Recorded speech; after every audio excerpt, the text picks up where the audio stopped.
11월의 첫 주말, 이소연은 아침부터 바쁘게 움직이고 있었다.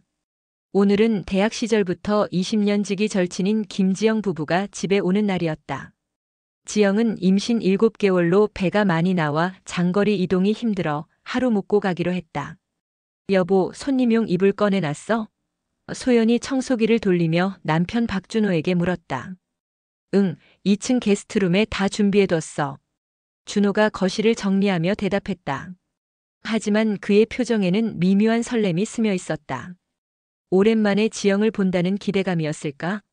소연은 준호와 결혼한 지 12년이 되었다. 대학 동기였던 그들은 졸업 후 2년간 연애하다가 결혼했다. 지영은 소연의 절친이었고 자연스럽게 그들의 결혼식에서 신부 들러리를 서기도 했다.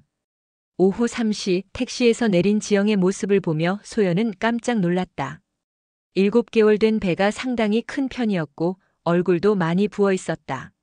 하지만 여전히 아름다운 미소는 변하지 않았다. 소연아. 지영이 천천히 걸어오며 환하게 웃었다. 지영아, 정말 오랜만이다. 배가 정말 많이 나왔네. 소연이 지영을 조심스럽게 안으며 말했다. 그때 준호가 현관으로 나와 지영의 무거운 가방을 들어주었다. 지영 씨 힘들었죠? 여기 제가 들어드릴게요. 고마워요, 오빠. 지영이 준호를 바라보며 미소 지었다. 그 순간 소연은 두 사람 사이에 흐르는 묘한 기류를 포착했다. 너무 자연스러운 호칭, 너무 친밀한 눈빛.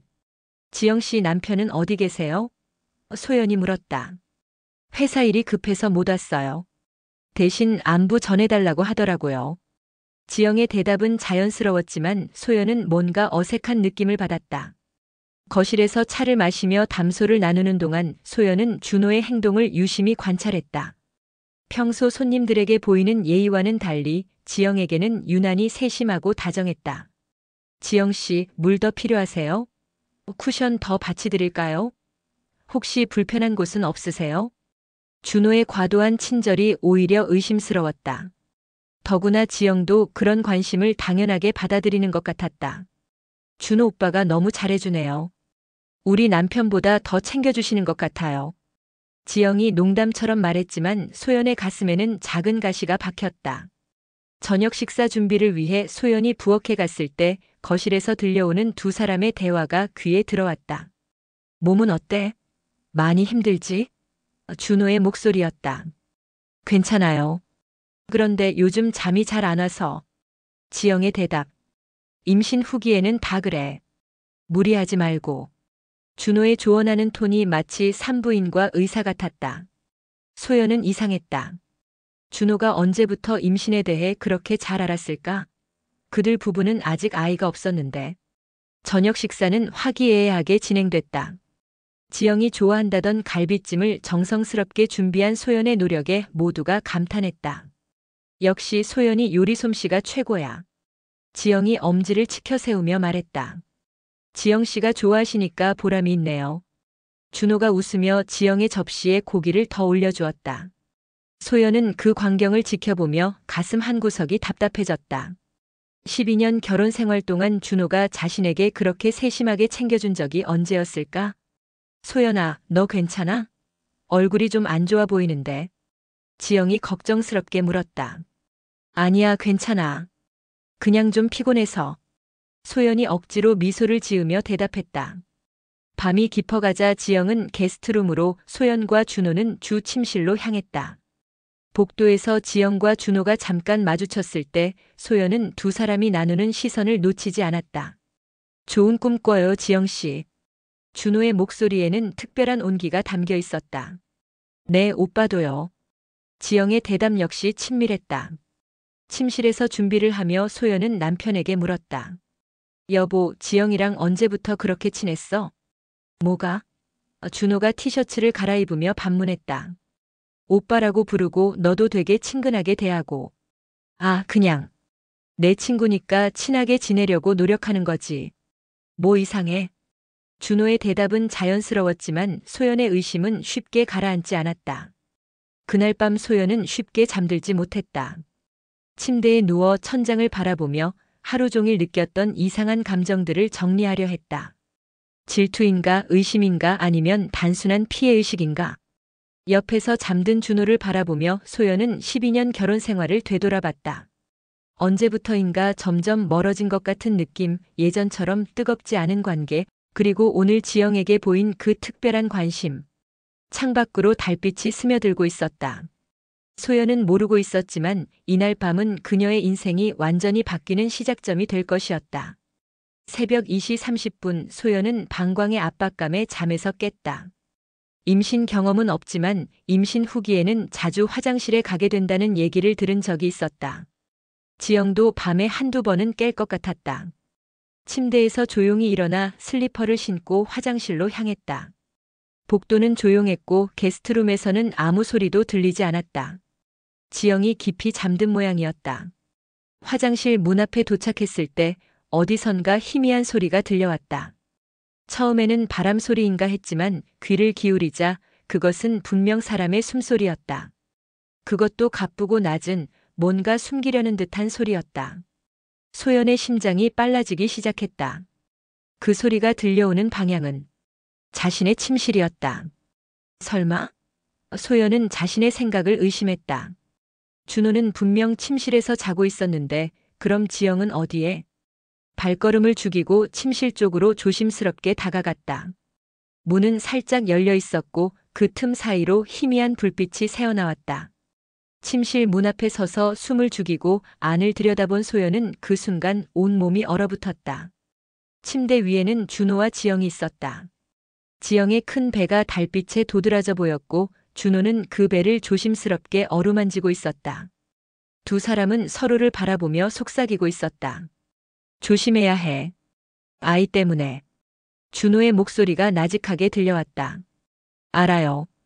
그런데 너무 보고 싶었어요. 지영이 준호의 얼굴을 손으로 쓰다듬었다. 소연은 다리에 힘이 빠져 벽에 기댔다. 이게 현실인가 악몽인가? 12년 남편과 20년 절친이 자신의 침대에서. 소연이 눈치채면 어떡하죠? 지영의 걱정스러운 목소리. 괜찮아. 깊이 잠들었어. 평소에도 한 번 자면 아침까지 안 깨거든. 준호의 대답에 소연은 몸서리쳤다. 남편이 자신의 수면 패턴까지 이용해 불륜을 저지르고 있었다. 충격과 분노가 몰려왔지만 소연은 어떻게든 정신을 붙잡았다. 이 순간 덤벼들어 소리를 지르고 싶었지만 그보다는 증거가 필요했다. 누가 봐도 부인할 수 없는 확실한 증거가. 손이 떨리는 가운데서도 소연은 주머니에서 휴대폰을 꺼냈다. 카메라 앱을 실행하고 녹화 버튼을 눌렀다. 다행히 무음 모드였기 때문에 셔터 소리는 나지 않았다. 화면 속에는 준호와 지영이 선명하게 담겼다. 준호가 지영의 배에 입맞춤을 하고 지영이 준호의 머리를 쓰다듬는 모습까지. 우리 아이야. 준호가 지영의 배에 대고 속삭였다. 우리 아이라는 말에 소연은 더 큰 충격을 받았다. 혹시 지영 뱃속의 아이가 준호의 것이라는 뜻인가? 태어나면 정말 행복할 거예요. 지영이 행복한 미소를 지으며 말했다. 그럼. 우리가 그렇게 원하던 아이잖아. 준호의 대답이 소연의 가슴에 비수가 되어 꽂혔다. 소연은 더 이상 견딜 수 없어 조용히 뒤로 물러섰다. 화장실로 가서 문을 잠그고 변기 뚜껑에 앉았다. 온몸이 떨렸고 메스꺼움이 올라왔다. 휴대폰 화면을 확인해 보니 5분간의 영상이 녹화되어 있었다. 남편의 배신, 절친의 배신, 그리고 그들이 만든 아이까지. 모든 것이 담긴 결정적 증거였다. 소연은 변기에 구토를 했다. 20년 우정, 12년 결혼 생활이 모두 무너져 내리는 것 같았다. 가장 믿었던 두 사람이 가장 잔혹하게 자신을 배신하고 있었다. 한참을 화장실에 앉아 있다가 소연은 물을 마시고 마음을 진정시켰다. 지금 당장 달려가서 따져 묻고 싶었지만 더 확실한 계획이 필요했다. 조용히 화장실을 나와 거실 소파에 앉았다. 휴대폰 속 영상을 다시 재생해보며 소연은 이들의 관계가 어디서부터 시작됐는지 궁금해졌다. 새벽 4시가 되어서야 침실에서 지영이 나와 게스트룸으로 돌아가는 소리가 들렸다. 그 후 1시간 정도 지나서 소연도 조용히 침실로 돌아갔다.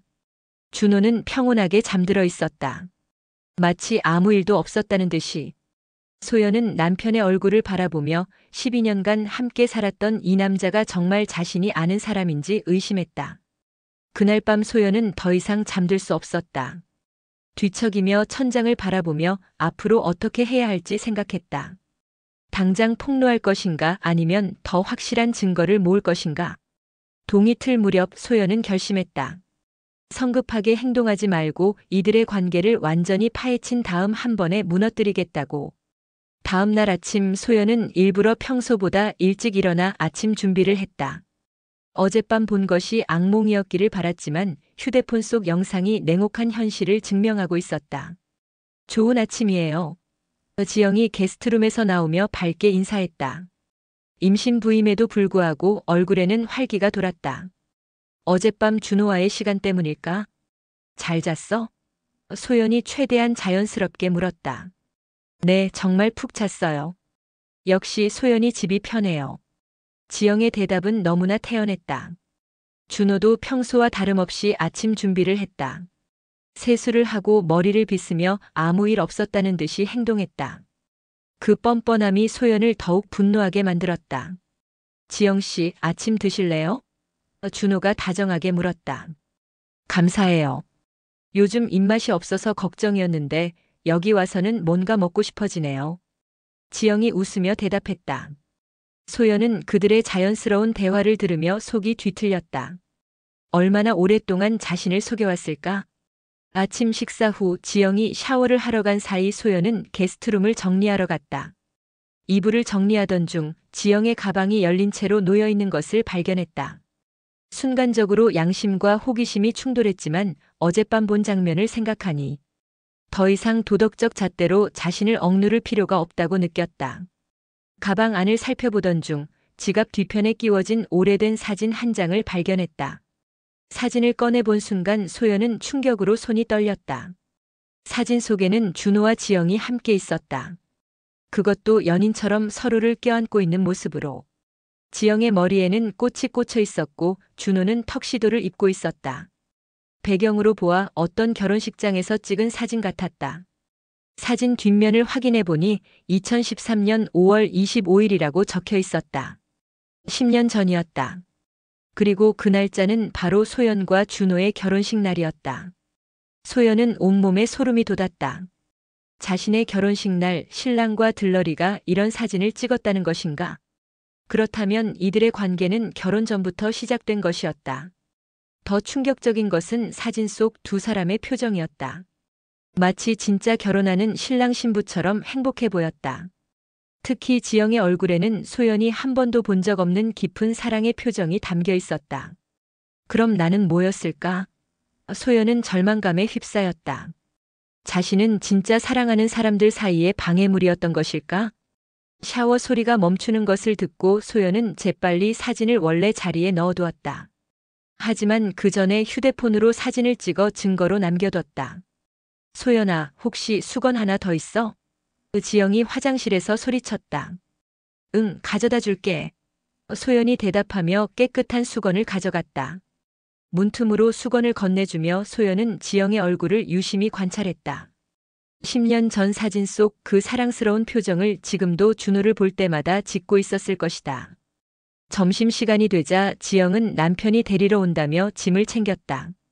준호는 지영의 무거운 가방을 차까지 들여다 주었고 소연은 그 모습을 창문 너머로 지켜봤다. 작별 인사를 나누는 두 사람의 모습에서 소연은 또 다른 단서를 포착했다. 지영이 차에 타기 전에 준호의 손을 잠깐 잡았던 것이다. 겉으로는 감사 인사 같았지만 그 손길은 연인들의 그것과 같았다. 지영의 차가 사라진 후 준호가 집으로 돌아왔다. 지영 씨 잘 가셨네. 오랜만에 즐거웠어. 준호가 별것 아닌 듯 말했다. 그래. 너무 챙겨주느라 고생했어. 소연이 넌지시 떠보며 말했다. 뭘? 내 친구인데 당연하지. 준호의 대답은 자연스러웠지만 소연에게는 모든 것이 연기로 보였다. 그날 저녁 준호가 회사에서 늦는다고 연락하자 소연은 혼자 컴퓨터를 켰다. 지영의 SNS를 뒤져보기로 한 것이다. 지영의 인스타그램을 차근차근 살펴보던 중 소연은 놀라운 것들을 발견했다. 언뜻 보면 평범한 일상 사진들이었지만 자세히 보니 준호와 관련된 흔적들이 곳곳에 숨어 있었다. 2019년 크리스마스 사진에는 커플 머그컵이 2개 보였는데 그중 하나는 준호가 평소 쓰던 것과 똑같았다. 2020년 여행 사진의 배경은 준호가 출장 갔다던 장소와 일치했다. 2021년 생일 케이크는 준호가 좋아하는 초콜릿 케이크였다. 모든 것이 우연이라고 하기에는 너무 많은 일치점들이었다. 이들은 최소 10년간 어쩌면 그보다 더 오래 관계를 지속해왔던 것 같았다. 가장 충격적인 것은 최근 업로드된 임신 관련 사진들이었다. 임신 초기부터 현재까지의 배 사진들이 차례로 올라와 있었는데 댓글을 자세히 보니 P.J라는 계정에서 지속적으로 애정 어린 댓글을 달고 있었다. P.J-박준호의 이니셜이었다. 우리 아이 잘 자라고 있네. 엄마가 예뻐서 아이도 예쁠 거야. 곧 만날 수 있을 거야. 이런 댓글들을 보며 소연은 확신했다. 지영 뱃속의 아이는 분명 준호의 아이였다. 며칠 후 소연은 결정적인 증거를 찾기 위해 행동에 나섰다. 지영이 다니는 산부인과를 알아내는 것이 첫 번째 목표였다. 지영의 SNS에서 병원 위치 힌트를 찾았고 몇 번의 전화 끝에 강남에 있는 마리아 산부인과라는 것을 확인했다. 소연은 지영의 고등학교 동창이라고 속이고 병원에 전화를 걸었다. 안녕하세요. 김지영 씨와 고등학교 동창인데요. 며칠 전에 만났는데 얼굴이 많이 부어서 걱정이 되어서 전화드렸어요. 아, 김지영 환자분 말씀이시군요. 임신 후기라 부종이 조금 있긴 하지만 정상 범위입니다. 걱정 안 하셔도 돼요. 다행이네요. 그런데 혹시 남편분이랑 같이 오시나요? 지영이가 혼자 다닌다고 해서. 간호사가 잠시 망설이더니 대답했다. 남편분은 아니고 다른 보호자분이 가끔 함께 오세요. 키 크고 잘생긴 분인데. 소연의 심장이 뛰었다. 그 다른 보호자가 준호일 가능성이 컸다. 아, 혹시 그분이 아이 아빠인가요? 그건 제가 말씀드리기 어려운 부분이네요. 다만 진료 기록상으로는. 간호사가 말을 흐렸다. 소연은 더 직접적으로 접근하기로 했다. 다음 날 점심시간을 이용해 실제로 병원에 갔다. 지영이 화요일 오후에 정기검진을 받는다는 정보를 SNS에서 확인했기 때문이다.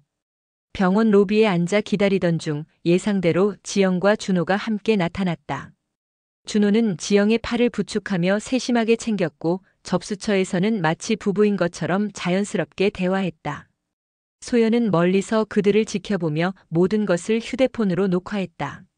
진료실에 들어가는 모습, 나올 때 의사와 인사하는 모습, 그리고 회계를 준호가 처리하는 모습까지. 가장 결정적인 순간은 병원을 나서면서였다. 지영이 초음파 사진을 보며 아빠 닮았네라고 말하자 준호가 그럼 예쁘겠네라고 대답하는 것을 들었다. 병원에서 나온 후 소연은 접수처에 다시 접근했다. 친구 대신 뭔가 놓고 간 게 있는지 확인하려 한다며 자연스럽게 물어봤다. 아까 김지영 씨랑 같이 온 남성분이 혹시 남편분인가요? 네, 남편분이요. 간호사가 당연하다는 듯 대답했다.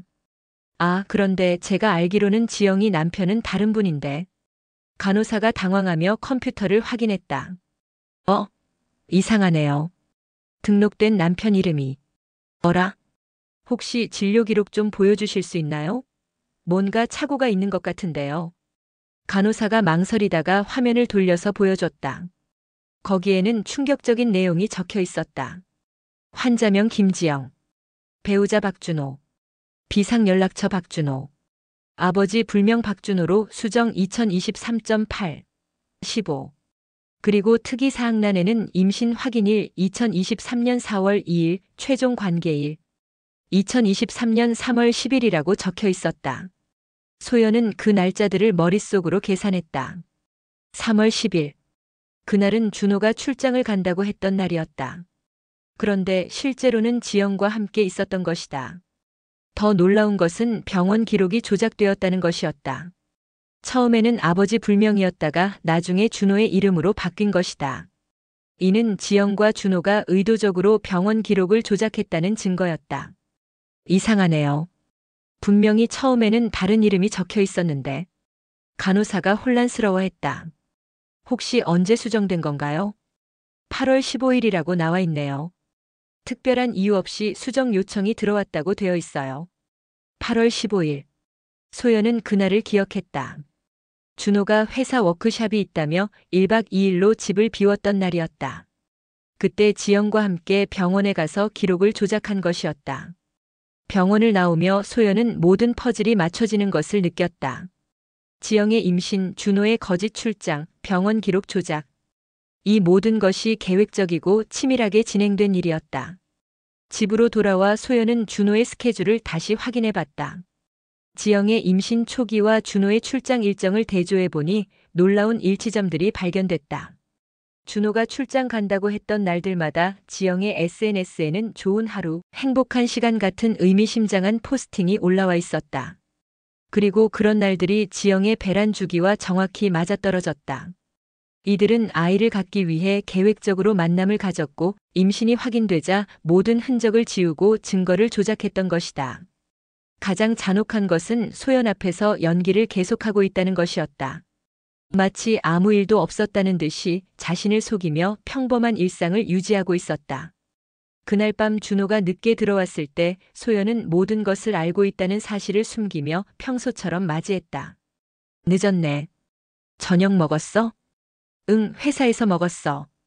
요즘 프로젝트가 바빠서. 준호의 거짓말은 이제 소연에게 투명하게 보였다. 침대에 누워 준호의 잠든 얼굴을 바라보며 소연은 복수 계획을 세우기 시작했다. 일주일 후 소연은 지영에게 연락했다. 임신 후기라 힘들 텐데 집에 놀러 오라고 초대한 것이다. 지영은 기꺼이 응했고 토요일 오후에 오기로 했다. 그날 아침 준호에게는 일부러 골프 약속을 잡아두라고 했다. 날씨도 좋은데 친구들이랑 골프나 치고 와. 지영이랑 둘이 있고 싶어. 준호는 약간 당황하는 기색을 보였지만 결국 골프장에 갔다. 소연은 이제 지영과 단둘이 대화할 시간을 얻었다. 지영이 도착하자 소연은 평소보다 더 친절하게 맞이했다. 차를 끓여주고 임신 부용 쿠션도 준비해뒀다. 요즘 어때? 많이 힘들지? 소연이 물었다. 괜찮아요.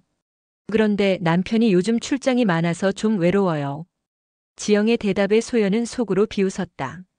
남편 출장 중에 다른 남자와 만나면서 무슨 외로움인가? 준호도 요즘 일이 많다고 하더라. 너희 남편들이 같은 회사도 아닌데 바쁜 시기가 비슷하네. 소연이 넌지시 떠보며 말했다. 지영의 표정이 잠깐 굳어졌다. 아, 그러게요. 우연의 일치인가 봐요. 소연은 지영의 반응을 놓치지 않았다. 거짓말할 때 보이는 전형적인 표정이었다. 그런데 지영아, 솔직히 물어봐도 돼? 뭘? 너 정말 행복해? 결혼 생활 만족해? 소연의 질문에 지영이 당황했다. 갑자기 왜 그런 얘기를? 그냥. 요즘 내 표정을 보면 뭔가 복잡해 보여서. 임신해서 그런 건가? 지영이 잠시 고민하더니 입을 열었다. 사실. 요즘 좀 혼란스러워요. 무슨 일이야? 다른 사람을 좋아하게 된 것 같아서요. 지영의 고백에 소연은 내심 놀랐다. 이렇게 쉽게 말할 줄은 몰랐다. 다른 사람? 누구? 지영이 망설이다가 말했다. 소연이가 잘 아는 사람이에요. 그래서 더 복잡해요. 설마. 준호? 지영이 깜짝 놀라며 소연을 바라봤다. 어떻게 알았어요? 소연은 연기를 계속했다. 그냥. 짐작이 됐어. 너희 둘이 함께 있을 때 뭔가 분위기가 이상했거든. 정말 미안해요, 소연아. 나도 모르게 이렇게 됐어요. 지영이 눈물을 흘리기 시작했다. 언제부터야? 오래됐어요. 대학교 때부터. 사실 소연이랑 준호 오빠가 결혼할 때도 마음이 아팠어요. 소연은 자신이 예상했던 대로라는 것을 확인했다. 그럼 이 아이는? 지영이 배를 쓰다듬으며 고개를 끄덕였다. 준호 오빠 아이예요. 드디어 직접적인 고백이 나왔다. 소연은 분노를 억누르며 계속 연기했다. 지영아, 너 정말 미쳤어? 내 남편이야. 미안해요. 정말 미안해요. 하지만 사랑할 수밖에 없었어요. 지영이 울먹이며 말했다. 준호는 뭐래? 너희 관계를 어떻게 생각해? 처음에는 죄책감 때문에 힘들어했지만 이제는 저랑 아이를 위해 결단을 내리려고 해요. 결단. 소연이랑 이혼하고 저랑 함께 살려고 해요. 아이가 태어나기 전에. 소연은 준호가 이혼까지 계획하고 있다는 사실에 더 큰 충격을 받았다. 12년 결혼 생활을 그렇게 쉽게 정리하려 한다는 것인가? 언제부터 만났어? 작년 여름부터 본격적으로. 그전에는 그냥 마음만 있었거든요. 근데 소연이가 준호 오빠 회사 송년회에 못 간다고 했을 때 제가 대신 갔다가 소연은 그날을 기억했다. 몸살로 회사 송년회에 못 간다고 했을 때 지영이 대신 가겠다고 자원했던 날이었다. 그날부터? 네. 그날 술을 많이 마셔서 그냥 한 번의 실수인 줄 알았는데 계속 만나게 됐어요. 지영의 고백을 들으며 소연은 이들이 얼마나 계획적으로 자신을 속였는지 깨달았다. 1년 넘게 불륜 관계를 지속하면서도 자신 앞에서는 완벽하게 연기했던 것이다. 지영아, 너 정말 뻔뻔하구나.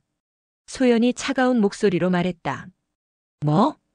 20년 동안 친구로 지내면서 내 남편을 빼앗으려고? 그것도 아이까지 가져서? 지영이 당황하며 변명했다. 그런 게 아니야, 소연아. 진짜 사랑해서. 사랑? 소연이 비웃었다. 남의 가정 파괴하는 게 사랑이야? 미안해요. 정말 미안해요. 하지만 마음은 어쩔 수 없었어요. 소연은 더 이상 연기를 지속할 수 없었다. 지영아, 너 정말 순진하구나. 뭐가? 준호가 너만 만나는 줄 알아?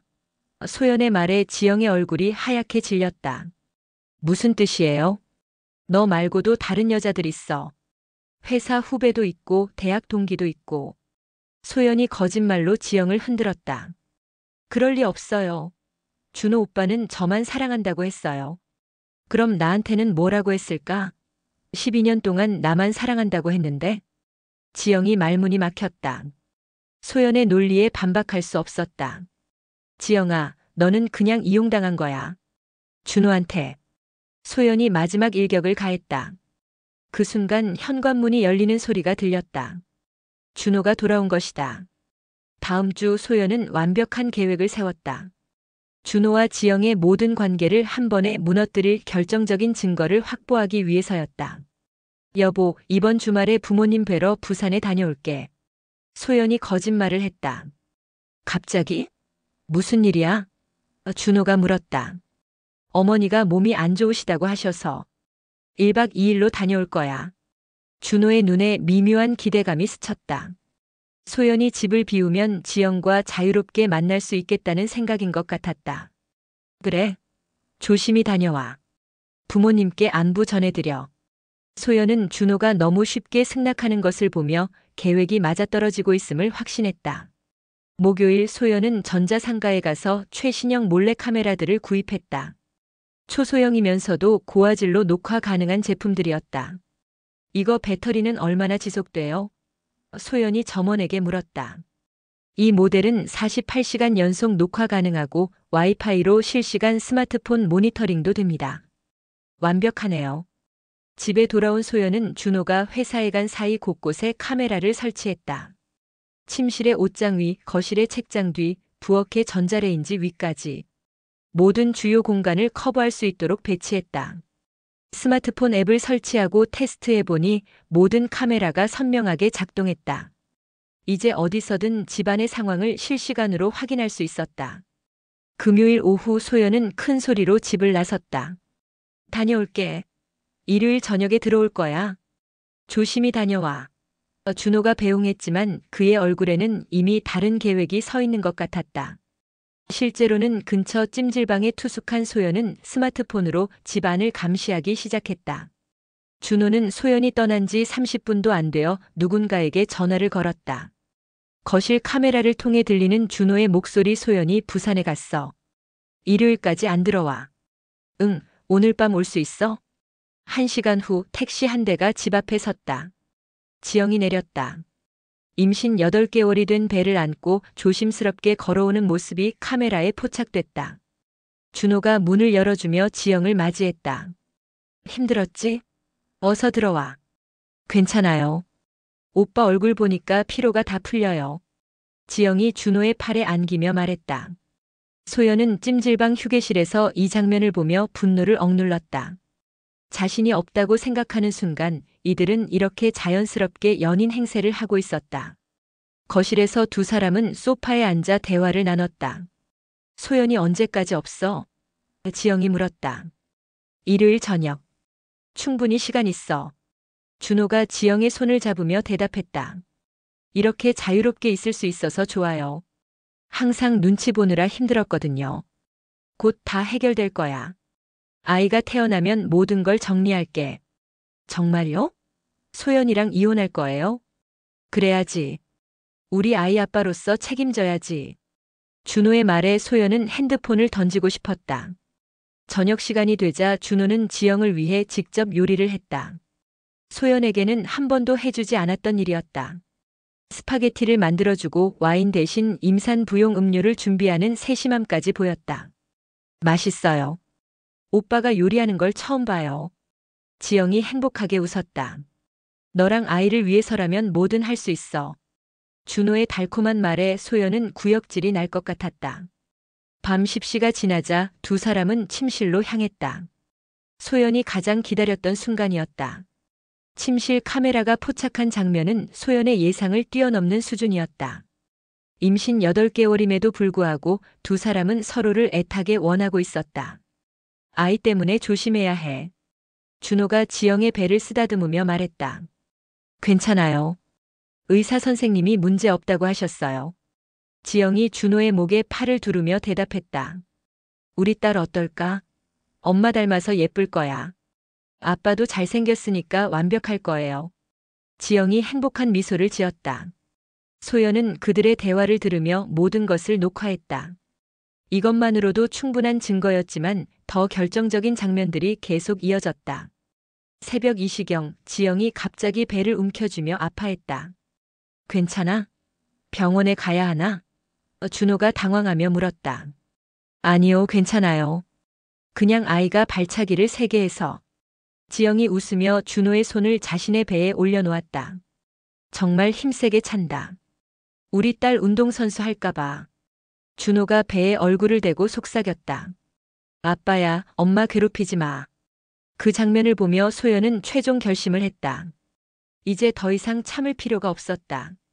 모든 증거가 확보됐고 완벽한 복수 계획도 세워졌다.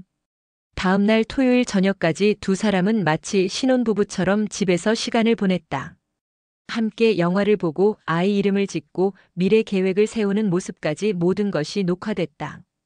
일요일 오후 지영이 집을 떠나기 전 두 사람은 마지막 인사를 나눴다. 다음에 언제 만날 수 있을까요? 지영이 아쉬워했다. 곧이야. 소연이한테 모든 걸 말하고 정리할게. 준호의 약속. 정말 기대돼요.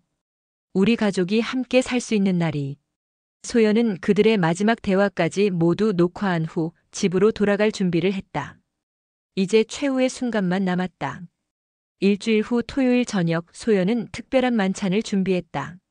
지영 부부와 준호를 초대한다고 했을 때 모든 사람이 기뻐했다.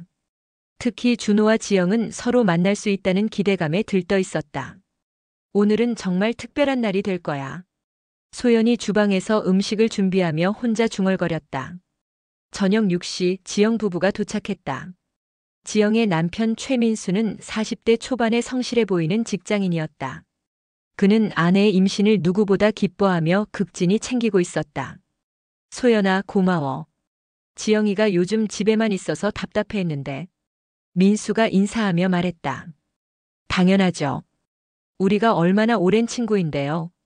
소연이 환한 미소로 맞이했다. 준호는 지영과 눈이 마주칠 때마다 애써 시선을 피했다.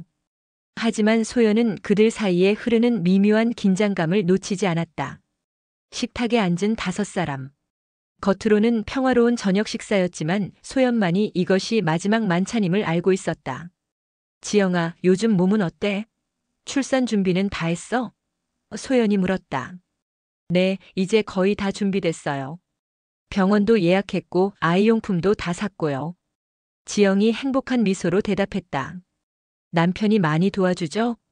소연의 시선이 민수에게 향했다. 물론이죠.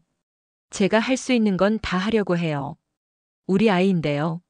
민수가 지영의 손을 잡으며 말했다. 그 순간 준호의 표정이 굳어지는 것을 소연이 포착했다. 지영도 불편한 기색을 보였다. 참 준호야. 요즘 회사 일은 어때? 민수가 준호에게 물었다. 바쁘긴 하지만 괜찮아요. 준호가 어색하게 대답했다. 지영이 말로는 준호 씨가 병원에도 같이 가주시고 많이 도와주신다면서요? 정말 고마워요. 소연은 민수의 말에 내심 놀랐다. 민수는 준호가 지영과 병원에 함께 다닌다는 사실을 알고 있었던 것이다. 하지만 그 의미는 전혀 모르고 있었다. 아, 그냥. 소연이 친구니까 당연한 거죠. 준호가 땀을 흘리며 대답했다. 그런데 말이야. 소연이 리모컨을 꺼내며 천천히 입을 열었다. 오늘 여러분께 보여드리고 싶은 게 있어요. 뭔데? 민수가 호기심을 보였다. 조금 충격적일 수도 있어요. 하지만 모든 분이 알 권리가 있다고 생각해서. TV가 켜졌다. 소연이 입력 버튼을 눌러 외부 입력으로 전환하자 화면에 소연의 집 거실이 나타났다. 이게 뭐야? 준호가 당황하며 물었다. 지난주 제가 부산에 간다고 했을 때 찍힌 영상이에요. 화면 속에 준호와 지영이 소파에서 손을 잡고 있는 장면이 나타났다. 민수의 얼굴이 순간적으로 굳어졌다. 이게 뭐야? 보시면 알게 돼요. 소연이 차분하게 말했다.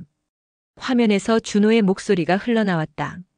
소연이 언제까지 없어? 일요일 저녁. 충분히 시간 있어. 지영의 대답. 민수가 지영을 돌아봤다. 지영아, 이게 뭐야? 설명해봐. 지영은 얼굴이 하얗게 질려 말을 할 수 없었다.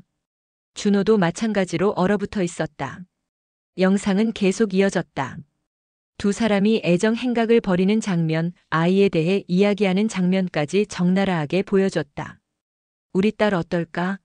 엄마 닮아서 예쁠 거야. 화면 속 준호의 목소리.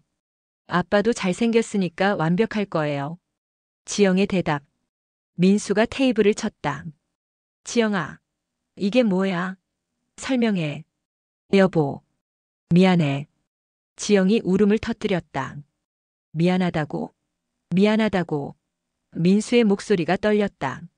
내가 8개월 동안 남의 아이를 내 아이인 줄 알고 기뻐했다는 거야?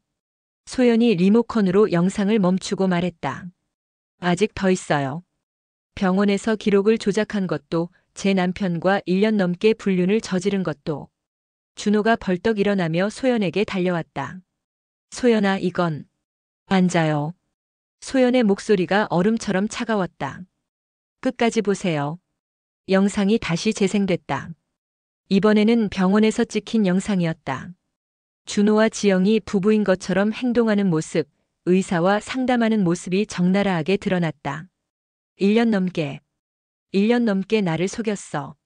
소연이 떨리는 목소리로 말했다. 결혼 전부터 시작된 관계였지, 준호야? 준호가 고개를 떨궜다. 더 이상 변명할 수 없었다. 아이가 누구 자식인지. 이제 다 알겠네. 소연의 마지막 말이 식탁을 갈랐다. 민수가 의자를 뒤로 밀며 일어났다. 나간다. 지영아, 이혼하자. 여보, 제발. 지영이 민수의 팔을 잡으려 했지만 민수는 뿌리쳤다. 제발은 무슨. 8개월 동안 바보로 만들어 놓고. 민수가 현관으로 향하며 소리쳤다. 짐은 내일 정리해서 내놔. 다시는 얼굴 보기 싫어. 현관문이 쾅 하고 닫혔다. 거실에는 소연, 준호, 지영만 남았다. 소연아. 준호가 입을 열려 했다. 입 닥쳐. 소연이 차갑게 말했다. 12년 동안 나를 속이고 내 친구와 아이까지 만들어 놓고 할 말이 있다고. 지영이 배를 움켜쥐며 바닥에 주저앉았다. 소연아, 정말 미안해. 나도 모르게. 소연이 비웃었다. 1년 넘게 계획적으로 해놓고 모르게. 그 순간 지영이 갑자기 비명을 지르며 쓰러졌다. 양수가 터진 것이었다. 병원에 가야 해. 준호가 당황하며 소리쳤다. 하지만 소연은 움직이지 않았다. 차가운 눈으로 두 사람을 내려다보며 말했다. 이제 시작이야. 응급실에서의 긴 밤이 지나고 지영은 조산으로 딸을 낳았다. 아이는 건강했지만 예정일보다 3주 빨리 태어났다. 준호는 밤새 병원에서 지영을 돌봤고 소연은 집에서 이혼 서류를 준비했다. 다음 날 오후 산부인과 의사가 준호에게 친자 확인서를 건네줬다. 출산과 동시에 진행된 DNA 검사 결과였다. 축하드립니다. 아버님과 아이의 친자 관계가 확인됐습니다. 준호는 복잡한 심정으로 서류를 받아들었다. 기쁨과 죄책감이 동시에 밀려왔다. 자신의 딸이지만 그 아이로 인해 모든 것을 잃게 된 것이다. 병실에서 지영은 갓 태어난 딸을 안고 있었다. 아이는 정말로 준호를 닮아 있었다. 이름 뭐라고 할까요? 지영이 준호에게 물었다. 너가 정해. 내가 낳은 아이야. 준호의 목소리에는 피로감이 묻어 있었다. 그때 병실 문이 열리며 소연이 들어왔다. 손에는 서류 뭉치를 들고 있었다. 친자 검사 결과 나왔네. 소연이 차갑게 말했다. 이제 확실해졌으니까 이것도 정리하자. 소연이 내민 것은 이혼 서류였다. 소연아. 준호가 입을 열었다. 서명해. 위자료 청구도 안 할 테니까 깔끔하게 끝내자. 소연의 목소리는 단호했다. 준호가 서류를 받아들며 망설였다. 정말 이혼할 거야? 당연하지. 12년 동안 나를 속인 남자와 더 살 이유가 없어. 지영이 아이를 안고 일어나려 했다. 소연아, 정말 미안해. 내가 모든 걸 망쳤어. 미안하다고 해서 달라지는 건 없어. 소연이 지영을 차갑게 바라봤다. 그리고 너도 이혼하라고 했지? 민수 오빠가. 응. 어제 서류 받았어. 지영의 목소리가 떨렸다. 그럼 다 끝난 거네. 너희 둘이 원하던 대로. 준호가 펜을 들어 이혼 서류에 서명하려는 순간 소연이 그의 손을 막았다. 잠깐. 왜? 소연이 미소를 지었다. 하지만 그 미소는 너무나 차가웠다. 생각해보니까 이혼은 안 해주는 게 좋겠어. 뭐? 법적으로 우리는 부부잖아. 그럼 저 아이도 내 아이가 되는 거지. 준호와 지영의 얼굴이 하얗게 질렸다. 무슨 소리야? 준호가 당황하며 물었다.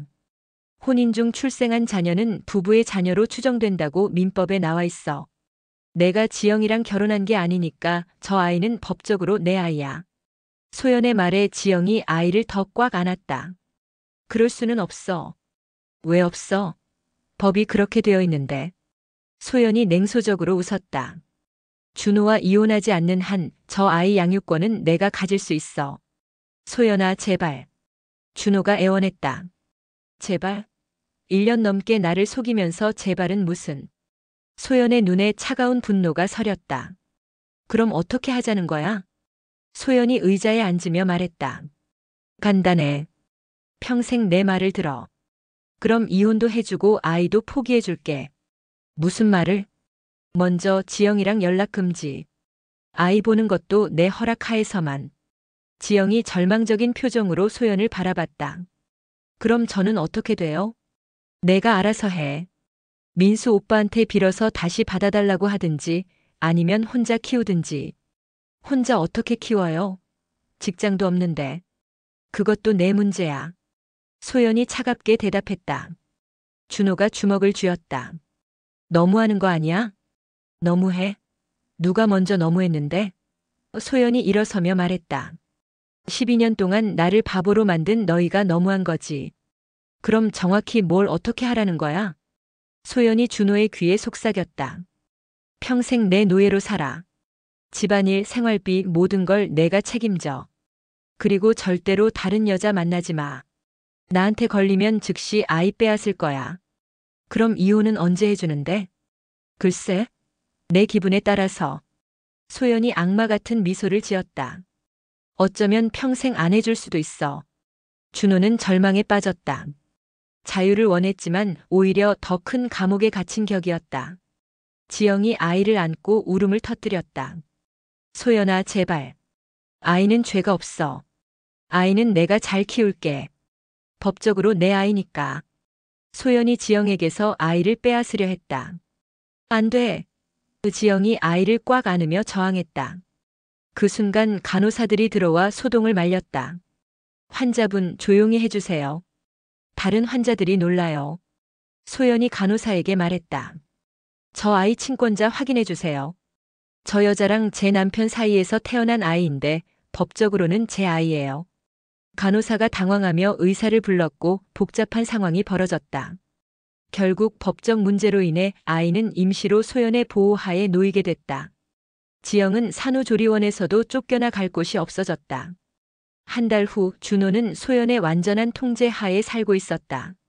매일 아침 6시에 일어나 집안일을 하고 회사에서 번 돈은 모두 소연에게 바쳤다. 지영과의 연락은 완전히 차단됐고 아이를 보는 것도 소연의 허락이 있을 때만 가능했다. 오늘 지영이가 전화했어. 소연이 저녁 식탁에서 말했다. 뭐라고 했어? 준호가 조심스럽게 물었다. 아이 보고 싶다고 하더라. 그런데 거절했어. 왜? 내 기분이 안 좋아서. 소연이 냉소적으로 웃었다. 내가 나를 배신한 것처럼 나도 약속을 안 지킬 수 있어. 준호는 더 이상 반박할 수 없었다. 이것이 자신이 선택한 결과였다. 지영은 혼자 산후조리를 하며 아이를 그리워했다. 가끔 멀리서 아이 모습을 보는 것이 전부였다. 민수는 끝내 이혼을 강행했고 지영은 완전히 혼자가 됐다. 소연은 아이를 데리고 새로운 삶을 시작했다. 겉으로는 행복한 가정을 꾸몄지만 그 안에는 복수와 증오만이 가득했다. 내가 갇혀 살도록. 평생 속박해줄게. 소연의 차가운 웃음이 집안에 메아리 쳤다. 사랑이었다고 믿었던 것들이 모두 파괴된 자리에 오직 복수만이 남았다. 그리고 그 복수는 이제 막 시작된 것일 뿐이었다.